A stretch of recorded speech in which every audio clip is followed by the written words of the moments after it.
Oh, I usually start at 11 over the break, but just trying to digest everything. You guys are already in here.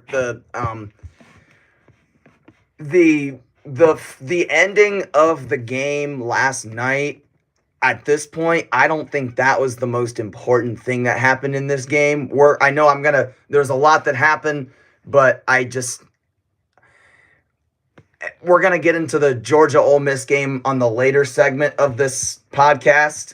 I know that you guys are wanting to hear all my thoughts and opinions about just where we're at after what happened the last couple days in the CFP playoff, and what we think is going to happen in the next round next weekend. So with that being said, welcome back to the Reflection and Projection for Sports podcast with Simon Burtz. We thank you all for taking an hour out of your time and tuning into the show, where today we will be reflecting on the second round of the college football playoff and projecting what we think is going to happen in the CFP semifinal, as opposed to four pieces of sports news and four different or two different sports. It's all about college football today. So for the people who are diehard college football fans, absolutely tune into the podcast. Please do, because the college football maniacs, this is for you. But these games yesterday, in some people's opinions, maybe not mine, who knows, could be four of the biggest things happening in the current world of sports. We don't know. So, I'm sorry I didn't get to the joke, just because there's just so much going on in the world of college football. But the just with everything going on, there could be puns that later come in on the podcast. Who knows? But college football and what just happened is obviously the most important thing right now. So the New Year's Eve Ohio State-Miami game is the first game we will be reflecting on this morning. A disappointing way to end my Buckeyes season. Okay, so let's start with the Buckeyes here, with how our season went. Obviously, it was a great season, getting Matt Patricia as our D coordinator and getting Brian Hartline as our O coordinator. We had a great season. We didn't play the biggest competition over the course of the season. I feel like looking back at the Texas game, I'm not sure if that really counted or not as a great game. Well, I mean, it was a great game, but, now you look back in August at that Texas game. I mean, look at where Texas is now. They're not a top 5 or top 10 team. It's still a big win, but I really think that is going to be our biggest win this year, as little as it is, outside of beating Michigan. Now that I think about it, Michigan was probably our biggest win because we hadn't beat them in an eternity. So, Miami, obviously, coming in hot with 6 wins in a row to this game after the loss to SMU on November 1st.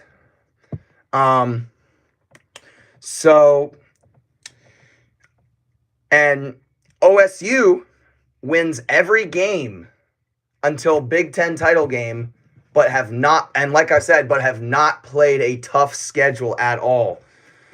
Obviously, I probably mentioned it earlier in one of my podcasts. Obviously, if I look back in August, I was like, Penn State is going to be the game of the year, ladies and gentlemen. Well, it absolutely was not, because Penn State went down rather quickly with the James Franklin firing and the head coaching change, and it was a wild ride in that segment of college football and Penn State and so forth. And so, all right, I was obviously Wednesday night, New Year's Eve, watching that game. It was obviously very frustrating to watch. It was just not fun. I was before the game, hours before the game started, I was thinking about it, and I was just not worried about it at all. And little did I know, Miami's defense was just amazing. So the main reasons why we lost this game: we couldn't run the ball at all. Chat at me as much as you want with the effort and all that. Bottom line, Ohio State could not run the ball. We hadn't played in 25 days, and Coach Day said it. We got to settle in early. He said it multiple times, and we did not settle in early at all. We need to get that opening drive to be a successful drive. None of our opening drives were successful at all. And now another problem, even though Hartline wasn't able to do the play calling, Ryan Day should not have done the play calling. You know, Carlos Loughlin, Billy Fessler, Keenan Bailey, they could have worked as a team maybe.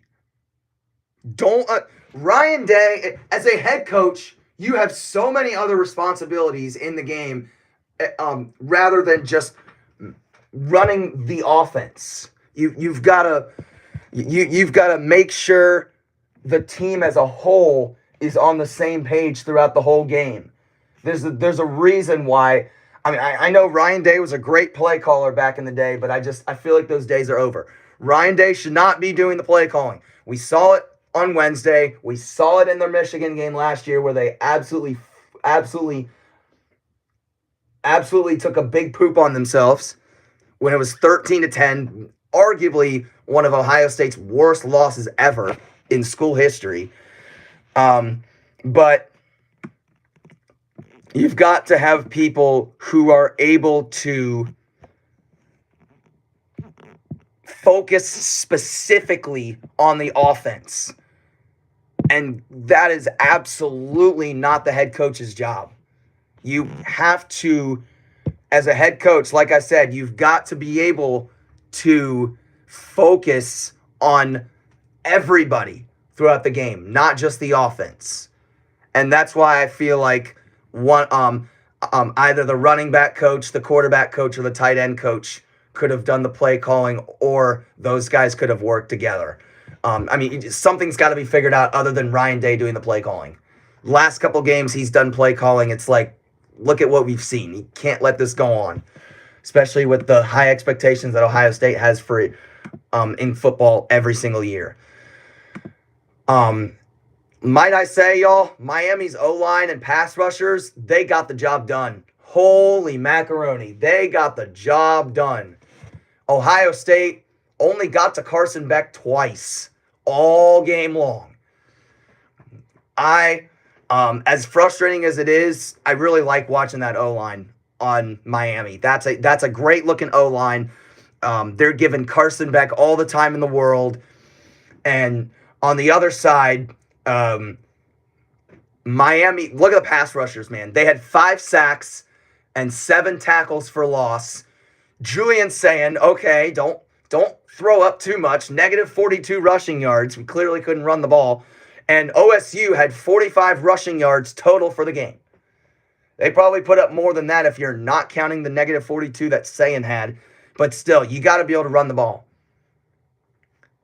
If you're not able to run the ball efficiently in these college football games with amazing defenses, especially with what we've seen the last couple of days, you're not going to win these games at all. You're not going to win the games. So, as much as Jeremiah Smith is a great player, football is a team sport. Jeremiah Smith was the only receiver for Ohio State to have more than 37 yards and had 157 yards on the game. And I'm not kidding you.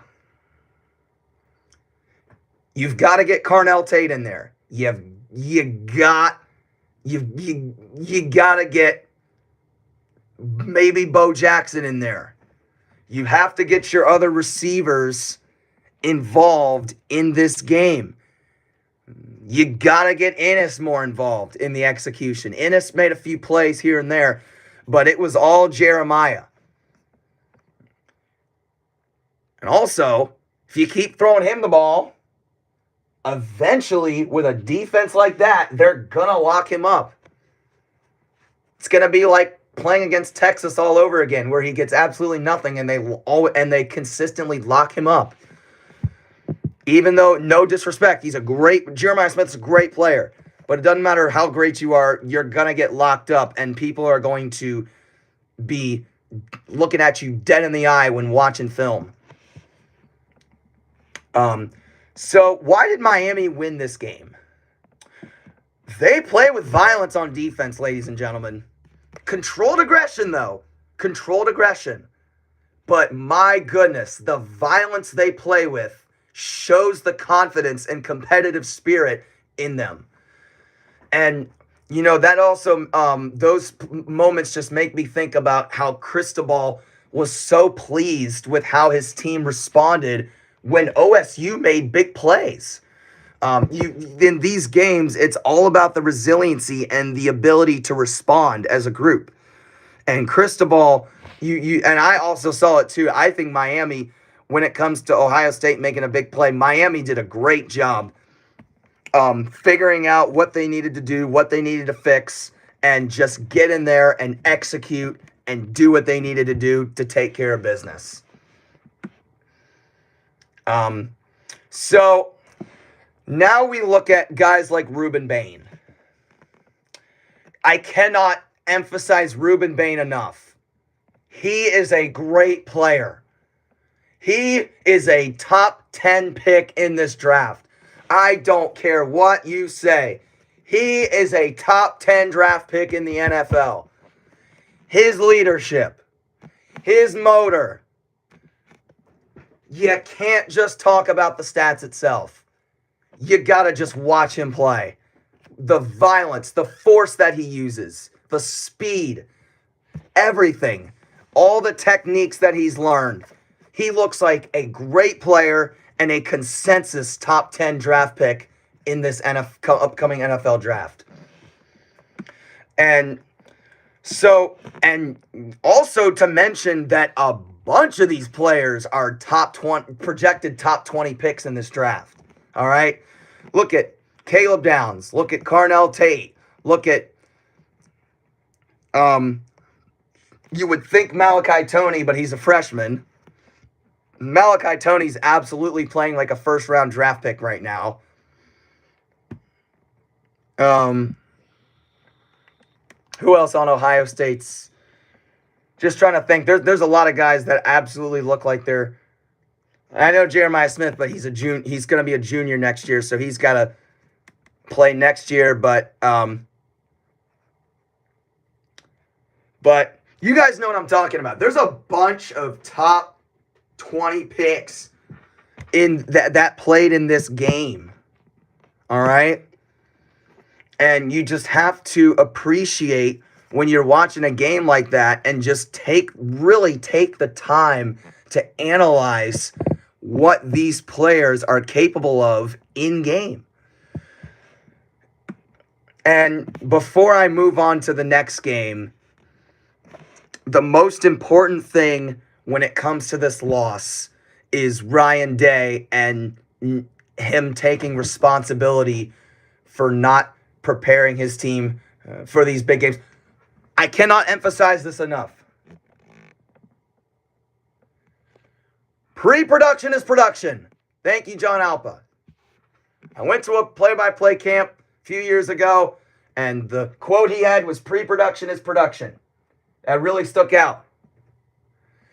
I've said it multiple times in my podcast.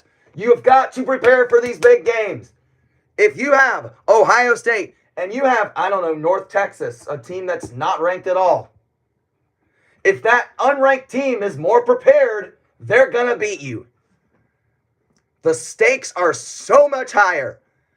And the postseason, the games are that much bigger. If you don't prepare, even if you are a top team in the country, you're going to lose. You have got to prepare the right way, regardless of your standing in the CFB rankings. Period. You've got to prepare your team for these big games. And Ryan Day, great coach. But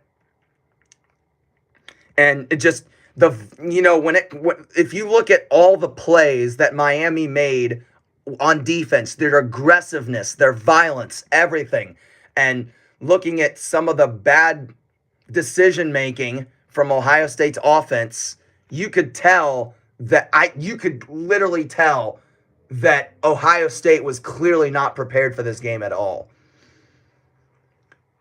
And I give all the credit in the world to Mario Cristobal, his coaching staff, and Miami as a team overall.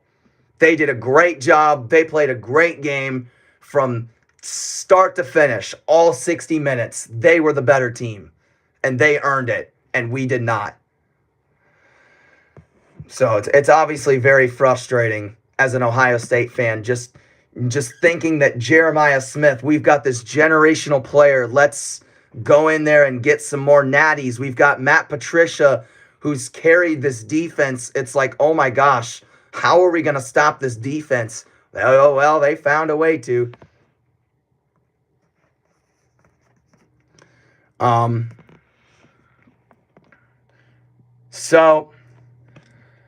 Okay.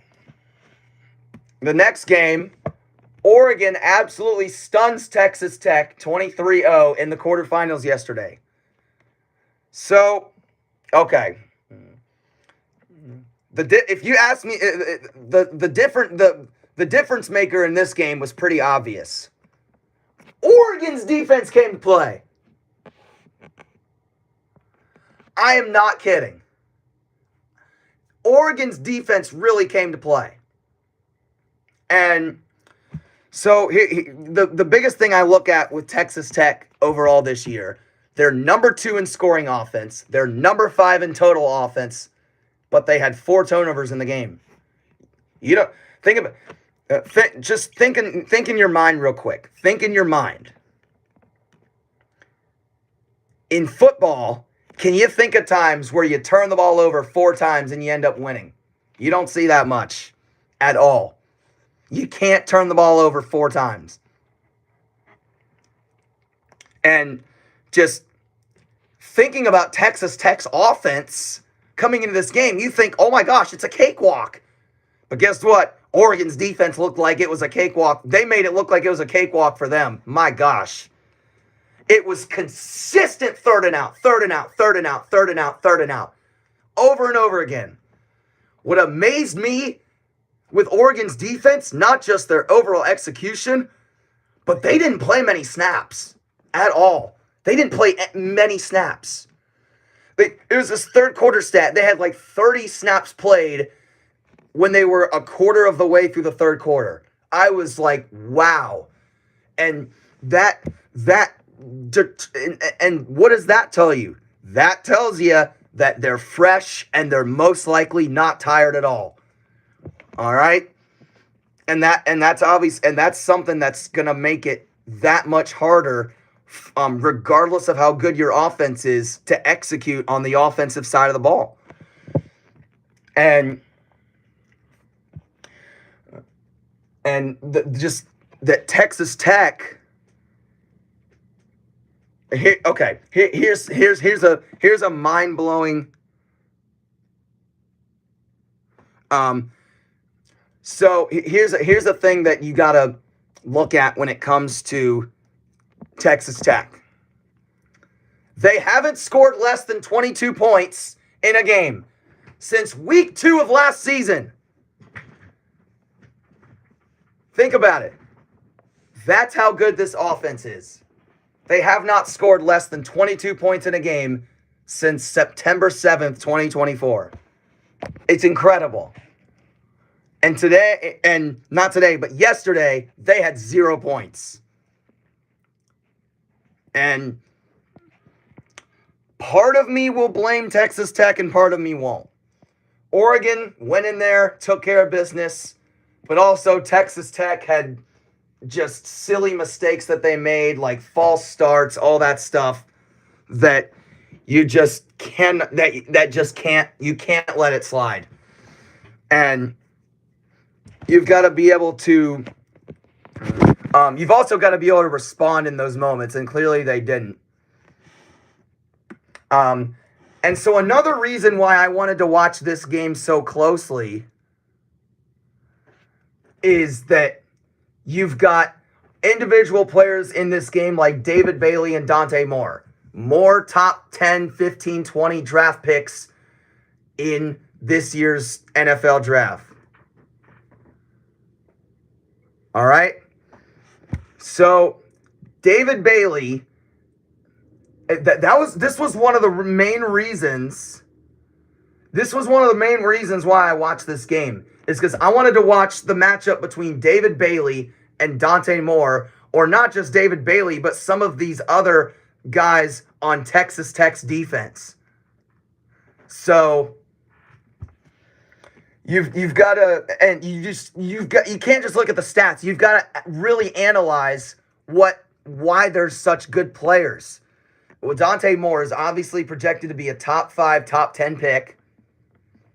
And David Bailey is kind of the same way. And it's like, and you're probably thinking, okay, this is a matchup we need to watch. And especially early on, I was incredibly impressed with David Bailey. Just getting around defenses. Texas Tech, obviously, they had mistakes on their O-line. And just another thing that you've got to really point out is it's not just David Bailey. It's guys like Roberts. It's guys like Hunter who really came up big as well in this game. But then as it went later on to the game, Oregon started putting up points. And also, can't forget about the ball security. Holy cow, the ball security was not good in that Texas Tech-Oregon game. And it was sort of funny to watch, but then it was just not funny because in these big games, you got to take care of the ball. There were like 6 fumbles in that game. Holy cow. There were some times where they fumbled and the offense recovered it. Sometimes offense fumbled, defense recovered it. It doesn't matter. At the end of the day, you got to take care of the ball.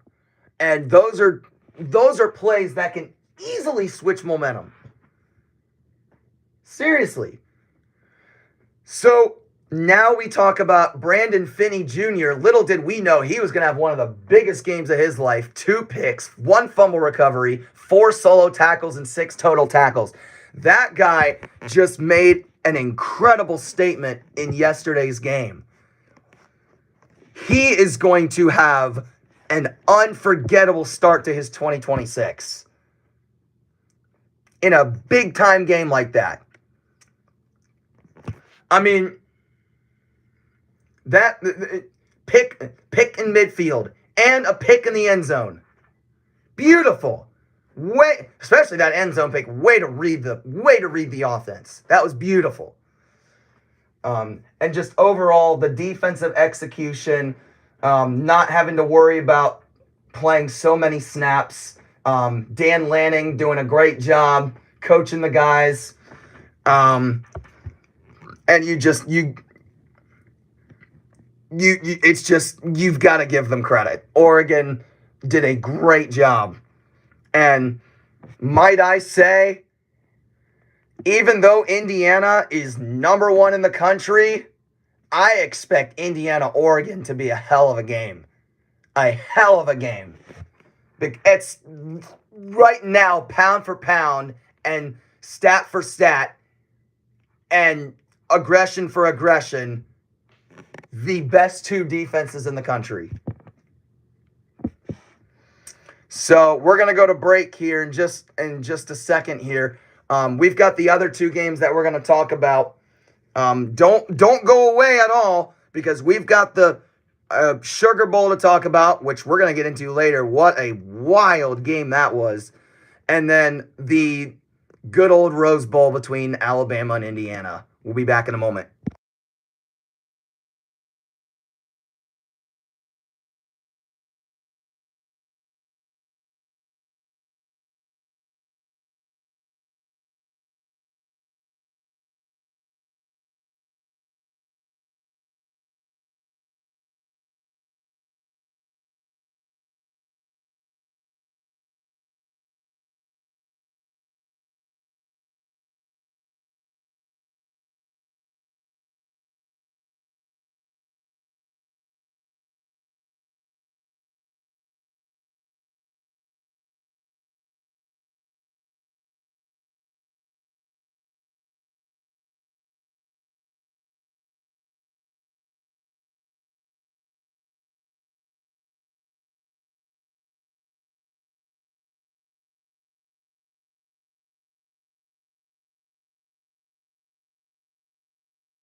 All right, everybody, we are back for the second segment of the Reflection and Projection for Sports show.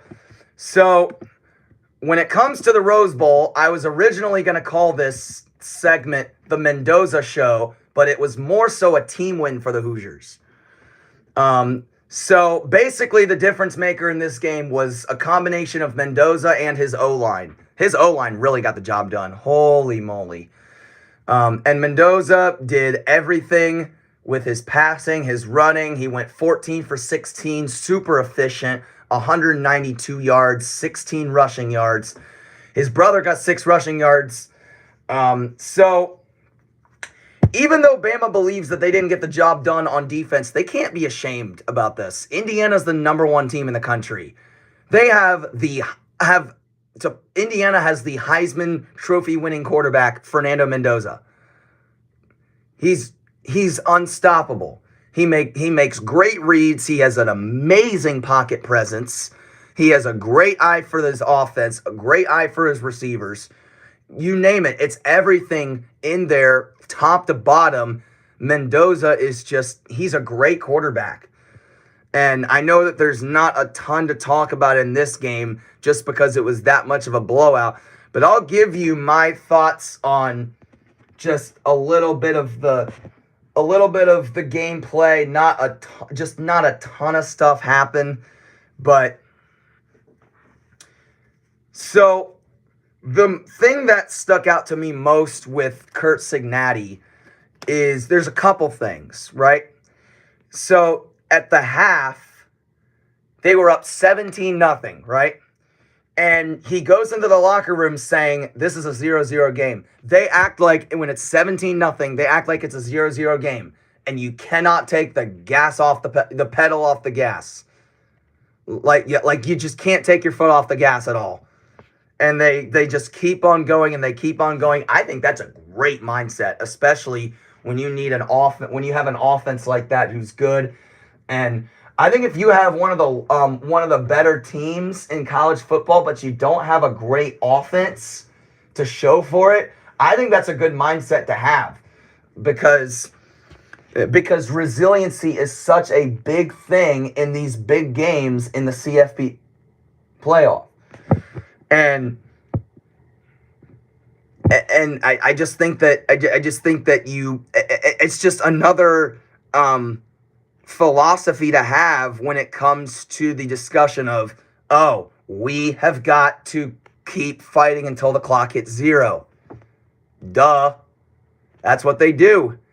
They keep putting up points till the clock hits 0. And that's exactly what they did. And we obviously, I don't have a ton of information on Ty Simpson's injury, but it's obviously a really disappointing thing that happened. Prayers up to Ty Simpson. That's a devastating injury. You could see him getting emotional on the sidelines, knowing that it's probably going to be his last game as a Bama player. And their backup did okay. Mac took over, did some good things, did some things that need to be cleaned up. But so now before I get into the last game, let's talk about let's just talk about Alabama and Indiana in general. If Nick Saban and Tom Allen were on the sidelines, the game would be completely opposite. Think about it. Look at the history of Bama. Look at how many national championships they have. They have 18 national championships, by the way. Indiana has been known for basketball, not football, for a long time. This has got to feel good for Hoosier fans. All right? This is a big thing when it comes to the history of college football. Just Bama and Nick Saban consistently being a great program. They still are today. Kalen DeBoer is doing a great job, even though they had a rough ride in DeBoer's first little bit. He's found his rhythm. He knows what he's doing now, and there's just no reason to let him go. DeBoer is doing a great job. I know it doesn't matter who you are. When you come into a program like Bama, as a head coach, you know the amount of pressure you're under because of the program you're at. It's true pressure, and you just can't let the pressure get to you, and it doesn't seem like it's getting to Kalen DeBoer for that matter. And now if I'd be kind of surprised if no Hoosier fan now has their profile picture of that infamous look of Curt Cignati on his face during the game. They made great plays. They're making great plays, and commentators mentioned, yep, still no smile from Coach. I thought it was so funny. If I was a Hoosier fan, I don't know if I'd had it as my profile picture, but I know that there's crazy fans out there that probably, I can't say that they do. I'm just saying that there's a good chance that people have that infamous Curt Cignati look as their main profile picture because it's that viral of a look. It's amazing. And you can, and the way I see this with Curt Cignati is that there's things like, oh, excellent job, beautiful job. It doesn't seem like he believes that that's the things that players need to hear during the game. And, for the Whiplash fans out there, there's no more too harmful words than good job. It's exactly the quote that makes me think of the look on his face during the game. Because Indiana, oh God, they made some great plays. And I mean it, they made great plays. But Cignati didn't change the look on his face. It was so funny. So now, before we move on, I know I keep saying it, we got to talk about what I think about Indiana, Oregon right now. Arguably two of the best defenses in the country. Mendoza and Moore, two of the best quarterbacks in the country. All right? If I had to guess, it's going to be a defensive battle between the two. Curt Cignati and the Hoosiers coming in hot. Dan Lanning and the Ducks coming in hot. And it doesn't matter what night this happens. I know it's Friday night, but I don't care what I end up doing that night.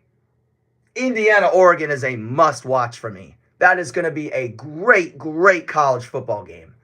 It's two of the best and most well-coached teams in college football. And I'm curious to see your predictions in the chat. What do you guys think about this game? I know Oregon's on a hot streak right now, but Indiana's looking good right now, even though they don't quite have the experience in the playoffs that Oregon does. I'm going to take Indiana 14-10. I'm going to say 14-10. I know Oregon has some powerful guys on that offense, but I know Mendoza is smoking everybody on his schedule, but Oregon's defense is no joke. I think it's you can hate on my prediction all you want. I think Indiana takes this 14-10. I know you're probably thinking, oh no, probably like 35-10 because Mendoza is Mendoza, but Oregon's defense comes to play every game and have been throughout the course of the season. So now the grand finale.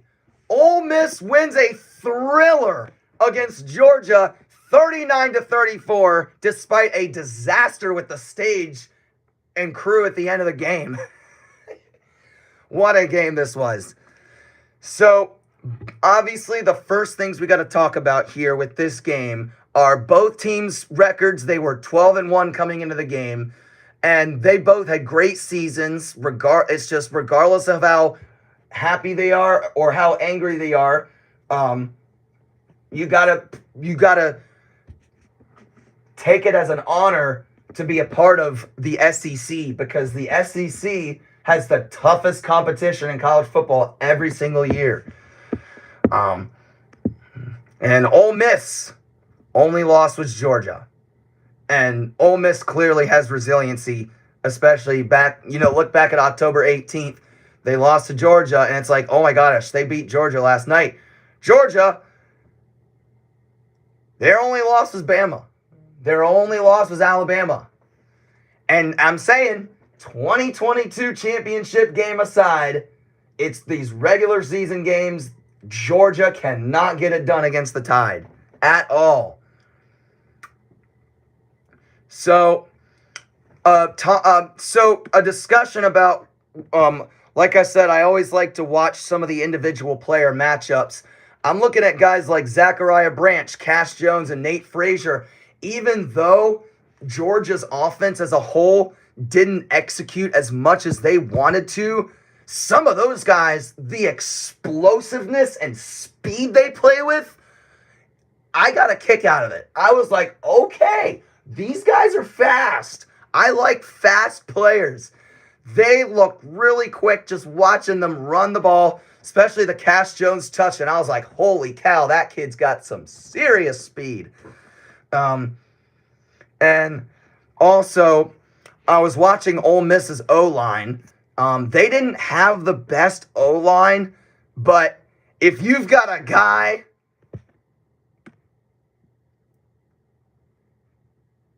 like Trinidad Chambliss, do you really need the best O-line in the country?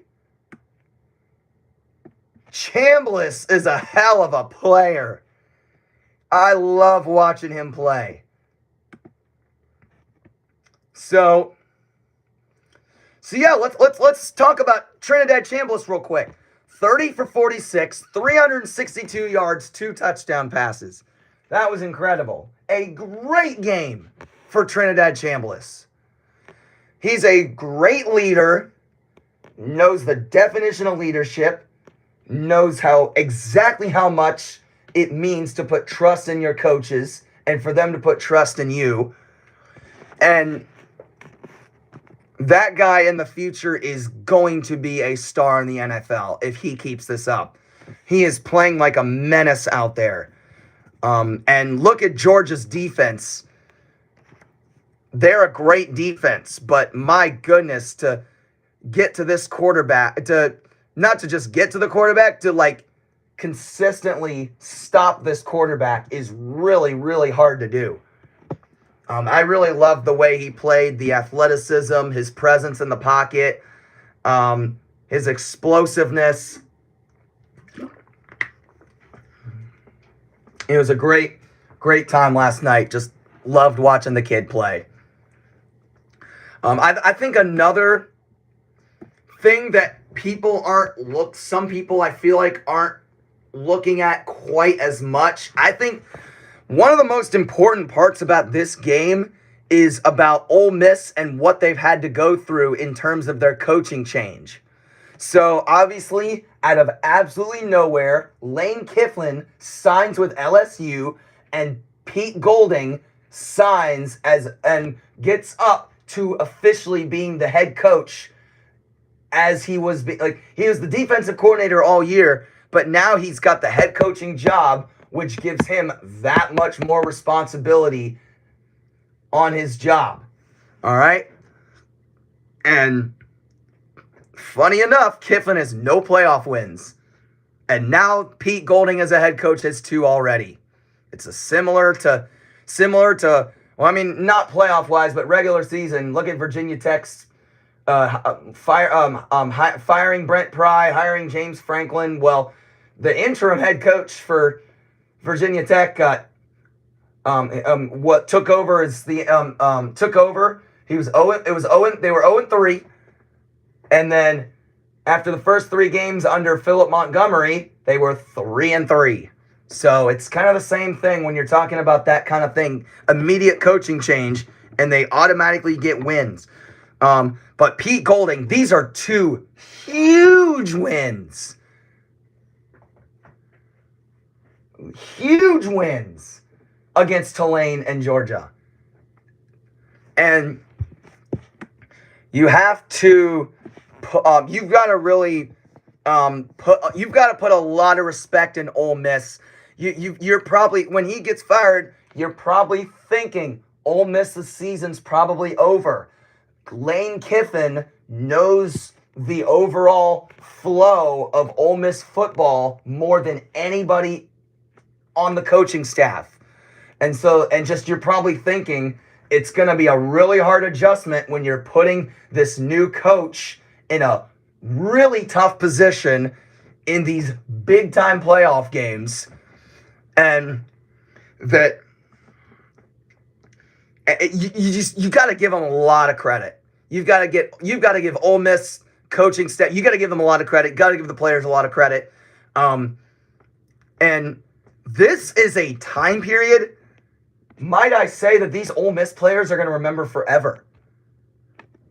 Head coaching change in the middle of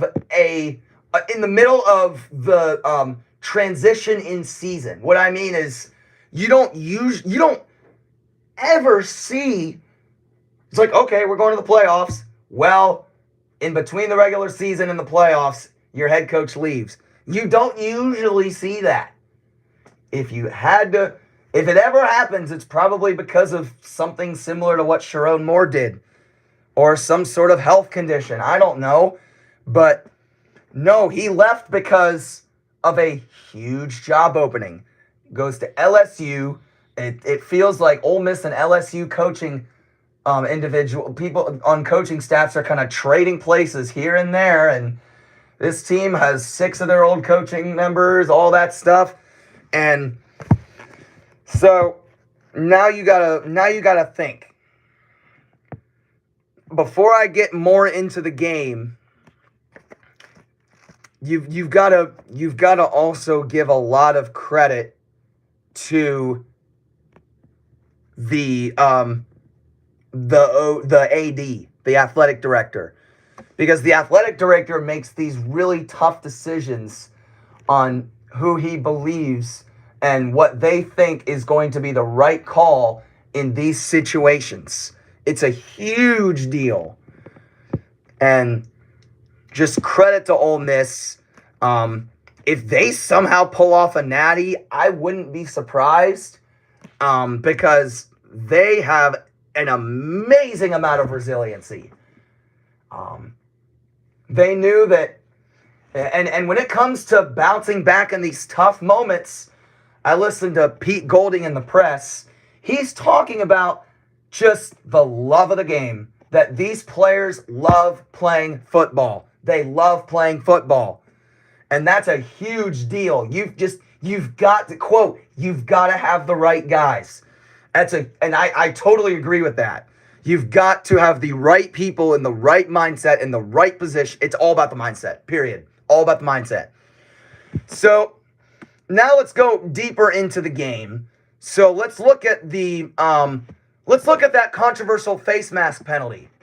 So I've been seeing comments online about how people thought that it was not a face mask, or no, that's later about the targeting. So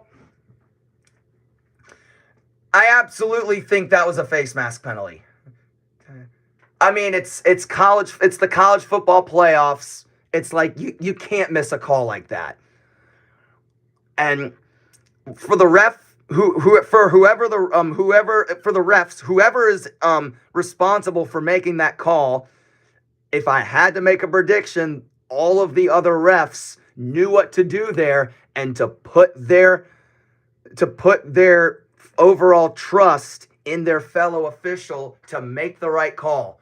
And clearly he didn't make the right call, and Georgia goes on to tie the game. And it's just unfair. It's unfair advantage. You cannot be making a call like that. Because then you're just escalating the opinions, and you're just escalating the situation when it comes to how mad players and coaches are, and potentially getting getting out of control and all that stuff. So Then we have the targeting call. Okay, all right. I know that a lot of you are probably going to disagree with me on this. Well, obviously, I think a big thing right now when it comes to the game of football, I think that you have got, like, they're doing it. They're gonna find ways to make the game safer. When you go back and watch that play, that was a clear targeting call. That was Ja'Cory Thomas went in and absolutely smoked the head and neck. It was center. You could see on the replay, it was center in the neck, and it was a big blow. You've got to call targeting on that every single time. All right, it's just not. And I know a lot of people are going to disagree with me on that and say things like, "Oh, what's Ja'Cory going to do about that?" I think it was the right call. I think you've got to keep the players safe. The number one priority, I can't say it enough. I cannot emphasize enough. The number one responsibility and the number one priority is health and safety of the players and coaches. Period. You have got to keep them safe. And that is clearly not a safe play. And I'm proud of the refs for kicking him out of the game, because that was an unacceptable and completely unnecessary play. So now we're gonna talk about we're gonna now talk about the end of each respective half. So obviously at the end of the first half, what happened was, if you're trying to fully just, I know some people are probably still fully digesting what's happening, but at the end of the first half, so yeah, in this moment, Ole Miss had no timeouts left. All right, they had no timeouts left. So instead of running it out of bounds and stopping the clock, they don't go out of bounds and they get tackled inbounds. They have no timeouts. Ain't no way Georgia's going to use one of their 3 timeouts they have left. They're not going to stop the clock on you. So they try to go for a field goal and it ends up being a disaster. That was a really, as a play caller there, you've got to understand, you've got to be situationally aware. You've got to understand what situation of the game you're in. You've got to know these things. Where you're at on the field. How many timeouts do you and the other team have left? What's the right play to do there? If you've got no timeouts left and very little time, maybe try to run it in bounds and have the other defense cover up the edges so that you don't go out of bounds. And so, yeah, that's absolutely on Joe Judge right there. You cannot, in that situation, you've got to go out of bounds and stop the clock. Because that clock, you're in bounds. You've got to go out of bounds. You've got to stop the clock. And so, and I saw Joe Judge being, Joe Judge was infuriated. I'm like, dude, you blew it. That was not smart. So now we go to the absolute craziness at the end. I just don't think this was the most important part of the game, but I think it was the second most important part of the game. Well, I don't know. So I thought it was just, okay. So the rule on this, when it comes to an onside kick, if you had in this situation, you had 1 second left on the clock. 1 second left. If the onside kick is legally recovered after the ball goes 10 or more yards, the clock is not supposed to move. And guess what happened? The clock moved. And then you also gotta feel bad for the people that are moving the stage, man. They were obviously getting very frustrated because the refs were really trying as hard as they can to make this a movie. And I know I'm getting all riled up about this, but this was an unbelievable game to talk about. So you cannot, you in this moment, I know that I know that there was just a lot of craziness going on. Let's look at the first time.